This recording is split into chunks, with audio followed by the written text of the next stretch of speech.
From Scare Jordan comes his follow-up to the creepiest body swap movie since 9 Lives. Oh, Madison, I've been a bad kitty. In a smash hit packed with enough social commentary to trick snobs into watching more B-movie sci-fi horror flicks. I only watch for the complex racial allegories. That's, the Dred Scott decision.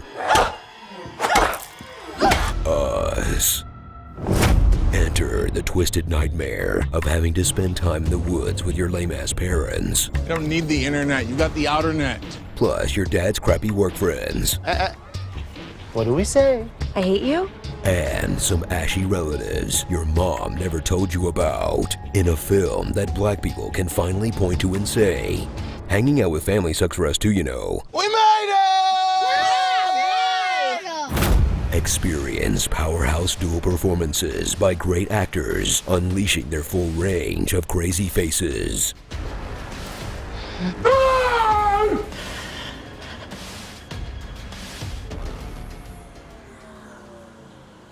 Anchored by Lupita Nyong'o, making a futile attempt to not look like a goddess, who puts other actors to shame with her left tear duct alone. And Winston Duke, a man with truly frightening levels of BDE. Hey. Big Dad Energy. I'm just gonna watch the Giants highlights, okay? You know, in any other horror movie, he'd be the dumb jock who dies first. Got a cassette player and everything! Leather seats! Glove compartment! See what a real messed up family looks like with the arrival of the tethered doppelgangers with matching gold scissors, special op hand gestures, and Venture Brothers speed suits. I look like Santa's magic janitor. They're part of a subterranean clone army who walk like Sims, talk like they spent the night doing Slayer karaoke. When the shadow was hungry, she had to eat rabbit, raw and bloody. And go down like a bunch of punks.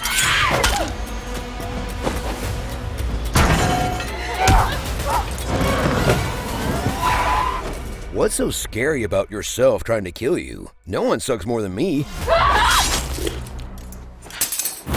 Follow Jordan Peele on his evolution into the modern-day Hitchcock, who crafts deeply unsettling mysteries, then dumps exposition on you in the final act like the last scene of Psycho. He was simply doing everything possible to keep alive the illusion of his mother being alive. Because while the tethered were scarily effective as an allegory, the explanation that they're actually an underground experiment raises a few questions, like, is there a tethered for everyone in America? How is there enough space underground for them? How many people must have known about these experiments? How did no one find out in the last 30 years? Surely they were using enough electricity, water, and raw materials to raise some red flags? Can the tethered control their actions independently or not? If not, how are they executing this complicated plan? If so, why do they bother staying underground? Did the people who made the tether forget to lock the door on their way out? How do they have the same body type as their double if their diet is 100% rabbit meat? The tethered ate the rabbits, but what do the rabbits eat? Where do they get thousands if not millions of red jumpsuits and scissors? How do they recreate everything in this small underground facility with just like classrooms and hallways? What about people who live in big apartment buildings? How do they make vertical differences? Are there just piles of poop in the tunnels? What happens to your tether when you travel outside the country? Do they just wait for you at the border or do they keep slamming in the wall like a video game character? What happens to your tether and subsequently their corpse when you die? Is my doppelganger's voice more epic sounding than everyone else's? Does the money get paid for the creepy trailer remix if I got 5 on it or just the radio edit?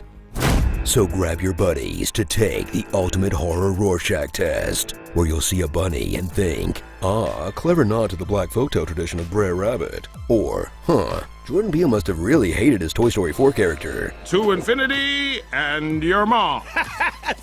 Wait, what? Yeah. Or, you know what? Sometimes a rabbit is just a rabbit. Now get your head out of your ass and go back to the stabby. You understand? Same. Starring Moms Kanata, Zora Neale Hurton, Thigh Master, Spaghetti, L'Oreal, Because You're Worth It, and Twins, Attack of the Clones. Based on how frequently they appear in movies, you'd think people are walking through halls of mirrors like every day.